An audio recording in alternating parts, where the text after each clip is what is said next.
اعوذ باللہ من الشیطان الرجیم بسم اللہ الرحمن الرحیم وعباد الرحمن الذین یمشون علی الارض ہونا واذا خاطبهم الجاہلون قالوا سلاما والذین یبیتون لربهم سجدا وقیاما والذین یقولون ربنا اصرف عنا عذاب جہنم ان عذابها كان غراما انها ساءت مستقرا ومقاما۔ محترم بزرگوں، عزیز نوجوان بھائیوں، قرآن کریم ہمارے سامنے موجود ہے۔ یہ اللہ رب العزت کی ایک بہت بڑی نعمت ہے۔ ہر نعمت کی قدر دانی اس وقت ضروری ہے جب نعمت ہمارے پاس موجود ہو۔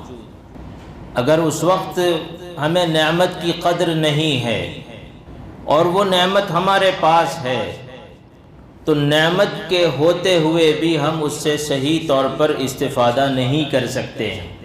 نعمت کے ضائع ہونے کا خطرہ ہوتا ہے، نعمت کی بے حرمتی اور ناقدری کا بھی خطرہ ہوتا ہے۔ ایک چھوٹا سا بچہ جس کے ہاتھ میں 2000 روپے کا نوٹ لگ جائے تو باپ فوراً آگے بڑھتا ہے اور اس سے وہ نوٹ لیتا ہے کہ اس بچے کو اس نوٹ کی قدر نہیں معلوم۔ ہو سکتا ہے کہ یہ بچہ اسے پھاڑ دے اور کوڑے دان میں ڈال دے، اور اگر تھوڑا سمجھدار بچہ ہوتا ہے تو باپ اسے بٹھاتا ہے اور سمجھاتا ہے کہ بیٹا یہ بہت قیمت رکھتا ہے، یہ اتنا قیمتی ہے کہ اگر بازار میں لے کر چلے جاؤ تو اس میں کئی چاکلیٹس اور کئی کھلونے آ جائیں گے، اور اس نوٹ کے ذریعے تم دنیا کی بہت ساری خوشیاں بٹور سکتے ہو۔ تو ضرورت ہے نعمت کی قدر دانی کی جب نعمت ہمارے ہاتھ میں موجود ہو۔ قرآن کریم اللہ رب العزت کی نعمت ہمارے ہاتھ میں موجود ہے اور ہم اس کا درس شروع کرنے جا رہے ہیں، تو سب سے پہلے اس کی عظمت اور اس کی قدر کو سمجھنے کی ضرورت ہے۔ قرآن کریم اللہ رب العزت کا کلام ہے، اللہ کی صفت کلام، اور اللہ کے کلام اور بندوں کے کلام کے درمیان اتنا ہی بڑا فرق ہے جتنا اللہ رب العزت اور اس کے بندوں کے درمیان۔ بندے جیسے فانی ہیں ویسے بندوں کا کلام فانی، ختم ہونے والا، اور اللہ رب العزت جیسے ہمیشہ رہنے والے ہیں، غیر فانی ہیں، ویسے اللہ کا کلام بھی ہمیشہ اپنی آب و تاب کے ساتھ رہے گا۔ یہ سرمدی ہے، ابدی ہے، ازلی ہے۔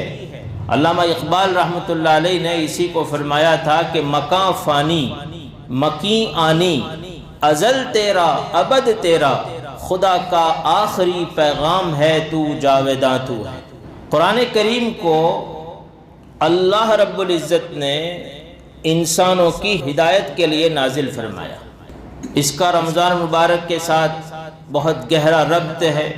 رمضان مبارک کو اللہ رب العزت نے جہاں بیان فرمایا اور اس کو ڈسکرائب کیا، وہاں قرآن میں فرمایا شہر رمضان الذی انزل فیہ القرآن۔ رمضان کا مبارک مہینہ وہ مہینہ جس میں اللہ رب العزت نے قرآن کریم کو نازل فرمایا۔ تو رمضان کی عظمت میں 4 چاند جو لگاتا ہے وہ قرآن کریم کا نزول لگاتا ہے۔ پھر آگے اللہ رب العزت نے ارشاد فرمایا قرآن کریم کے بارے میں کہ رمضان کے مہینے میں قرآن کریم ہم نے نازل کیا۔ یہ قرآن کیا ہے؟ ہدی للناس وبینات من الہدی والفرقان، یہ لوگوں کے لیے، پوری انسانیت کے لیے یہ گائیڈنس ہے، رہنمائی ہے۔ اس سے وہ اپنی زندگی کے سارے مسائل حل کر سکتے ہیں۔ اس کی روشنی میں وہ اپنی زندگی کے نشیب و فراز کو دیکھ کر حل کر سکتے ہیں۔ زمانہ چاہے جتنا ماڈرن ہو جائے، قرآن کریم میں وہ صلاحیت موجود ہے اور قیامت تک رہے گی کہ وہ معاشرے اور سوسائٹی کا ہاتھ پکڑ کر چل سکے اور اس کی رہنمائی کر سکے۔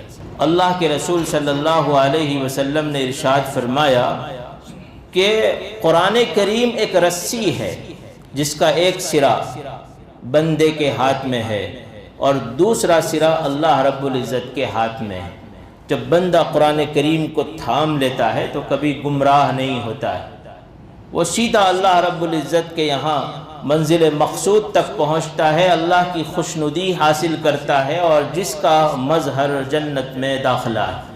عجیب تشبیہ اس حدیث پاک میں اللہ کے رسول صلی اللہ علیہ وسلم نے بیان فرمائی ہے کہ ایک آدمی جب کسی اونچائی پر چڑھتا ہے، پہاڑ ہے، اور پہاڑ پر جب چڑھنے کا موقع آتا ہے تو آدمی پہلے رسی ڈالتا ہے اور پھر رسی کے سہارے وہ چلتا ہے۔ جیسے ہی رسی چھوٹی آدمی سیدھا گہرائی میں اتر جاتا ہے اور ہلاکت کا شکار ہو جاتا ہے۔ ویسے یہ جو سفر ہے ہمارا دنیا سے آخرت کا، یہ صعودی سفر ہے، اونچائی کا سفر ہے۔ آدمی نشیب سے فراز کی طرف جاتا ہے، نیچے سے اوپر کی طرف جاتا ہے، اور اس سفر میں اگر کامیاب ہونا ہے، گمراہی سے بچنا ہے، تو اللہ رب العزت کا یہ کلام ہے، اس کو ہمیں تھامنا پڑے گا، تو ہم کامیابی سے ہمکنار ہو سکتے ہیں۔ ایک بڑھیا تھی، اس کا بیٹا شہر میں کمانے کے لیے گیا، وہ ایسا مشغول ہوا کہ کئی مہینے تک، کئی سالوں تک اپنی والدہ کے پاس، اپنی بوڑھی ماں کے پاس گاؤں میں واپس نہیں آ سکا، لیکن ہر مہینے اس کی چٹھی آتی تھی، ڈاکیا آتا تھا اور چٹھی دے کر چلا جاتا تھا۔ وہ بیچاری ان پڑھ تھی، ڈاکیا کہتا تھا کہ آپ کے بیٹے کی چٹھی آئی ہے، وہ چٹھی کو کھولتی تھی، بڑی محبتوں سے دیکھتی تھی، اس کو چومتی تھی، اپنے ماتھے پر لگاتی تھی، اور گھر میں ایک مٹکا تھا، اس مٹکے میں رکھ دیتی تھی۔ اسے پڑھنا نہیں آتا تھا، کئی سال ہو گئے اور چٹھیاں آتی رہیں، مٹکا بھرتا رہا، اور آخر کار اس بوڑھی اماں کا انتقال ہو گیا۔ سارے لوگ جب آئے اور تجہیز و تکفین کے بعد جب جائزہ لیا تو دیکھا کہ ایک مٹکا ہے، اس میں بہت ساری چٹھیاں پڑی ہیں۔ ایک آدمی آگے بڑھا اور اس نے چٹھی اٹھائی اور چٹھی کھول کر دیکھا تو اس کے ہوش اڑ گئے، اس کے پیروں تلے سے زمین کھسک گئی، اس لیے کہ یہ چٹھیاں محض چٹھیاں نہیں تھی، یہ چیک تھے، یہ چیک تھے، ہزاروں روپے کے چیک تھے، اور سارے مل کر لاکھوں روپے کی رقم بنتے تھے۔ یہ بیٹا اپنی ماں کو یہ چیک اس لیے بھیجتا تھا تاکہ ماں ان پیسوں کے ذریعے اپنا گزر بسر کر سکے، اپنی زندگی کو خوشگوار بنا سکے، لیکن ماں اپنی جہالت اور نادانی کی وجہ سے اس نعمت سے محروم رہی۔ آج ہمارا حال قرآن کریم کے بارے میں یہی ہے، ہم قرآن کریم سے محبت رکھتے ہیں اور رکھنا چاہیے، ایمان کی نشانی ہے، ایمان کی نشانی ہے، یہ بھی بہت بڑی دولت ہے۔ حدیث پاک میں آتا ہے من احب القرآن فلیبشر، جو آدمی قرآن کریم سے محبت رکھتا ہے تو اس کے لیے بشارت ہے، اس لیے کہ قرآن کریم سے جب آدمی محبت رکھتا ہے تو قرآن بھی وفا کرتا ہے، اور دوسری طرف سے قرآن بھی اس کے ساتھ محبت رکھتا ہے۔ ہاں، انسان جب اس سے محبت رکھتا ہے تو قرآن کریم بھی دوسری طرف سے محبت کا رشتہ قائم کر دیتا ہے، لیکن اتنی محبت کافی نہیں کہ ہم اسے دیکھیں، ہم اسے چومیں اور چوم کر پھر رکھ دیں، دل میں عظمت ہو، مگر ہم اس بڑھیا کی طرح ہو جائیں جو اس نعمت سے محروم رہتی ہے اپنی جہالت اور نادانی کی وجہ سے۔ قرآن کریم کا ہر حرف ہمارے لیے ہدایت ہے، قرآن کریم کا ہر حرف ہمارے لیے ایک گائیڈنس ہے، اور یہ اتنی بڑی نعمت ہے کہ اللہ رب العزت نے تمام عبادتوں میں ایک نمایاں مقام اس کو عطا فرمایا کہ اس کے پڑھنے پر، اس کے ہر حرف کے پڑھنے پر ایک ایک نیکی، بلکہ اگر وضو کے ساتھ پڑھتا ہے تو یہ نیکی 10 گنا ہو جاتی، اور اگر نماز میں پڑھتا ہے تو یہ نیکی کئی 100 گنا ہو جاتی، ہر حرف پر یہ نیکی مرتب فرمائی۔ آپ دیکھ لیجئے، ایک آدمی نماز پڑھتا ہے، نماز پڑھتے پڑھتے اس نے 2 رکعت کی نیت باندھی، 1 رکعت مکمل کی، بڑے خشوع اور خضوع کے ساتھ توڑ کے چلا گیا، نماز کا ثواب ملے گا اسے؟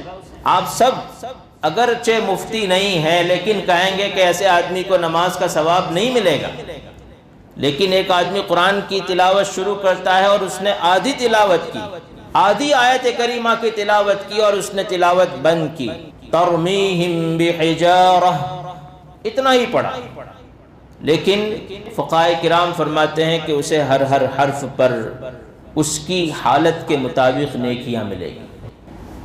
فرشتوں میں حضرت جبرائیل علیہ الصلاۃ والسلام ایک ایسے فرشتے ہیں جو قرآن کریم پڑھ سکتے ہیں۔ باقی جتنے سارے فرشتے ہیں وہ قرآن کریم پڑھنے کی سکت نہیں رکھتے، اس لیے کہ قرآن کریم ان کے لیے نازل نہیں کیا گیا ہے۔ قرآن کریم تو انسانوں اور جناتوں کے لیے نازل کیا گیا ہے۔ وہ قرآن کریم کی تلاوت کے علاوہ ساری عبادت کر سکتے ہیں۔ اس لیے روایتوں میں آتا ہے کہ فرشتوں کو بڑا شوق ہوتا ہے قرآن کریم کی تلاوت کی سماعت کا۔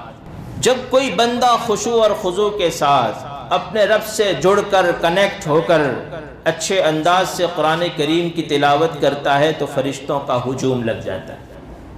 امام بیہقی رحمۃ اللہ علیہ نے شعب الایمان میں ایک روایت نقل فرمائی کہ اللہ کے رسول صلی اللہ علیہ وسلم نے ارشاد فرمایا کہ جب آپ میں سے کوئی آدمی، جب کوئی مسلمان رات میں بیدار ہو اور تہجد کے لیے کھڑا ہو، اللہ اسے توفیق عطا فرمائے تو مسواک کر لیا کرو۔ اس لیے کہ جب ایک مسلمان بندہ نماز میں کھڑا ہو کر قرآن کریم کی تلاوت شروع کرتا ہے تو فرشتے ہجوم لگا لیتے ہیں اور فرشتہ اس کے منہ کے قریب آ جاتا ہے اور اس کے ہونٹوں پر ہونٹ رکھ دیتا ہے، اس کے ہونٹوں پر ہونٹ رکھ دیتا ہے، اور یہ ہونٹ اتنے جڑے ہوئے ہوتے ہیں، یہ بوسہ اتنا قوی ہوتا ہے کہ ایک مسلمان کی زبان سے قرآن کریم کا جو حرف بھی نکلتا ہے وہ سیدھا اس فرشتے کے منہ میں جاتا ہے۔ یہ روایت کے الفاظ۔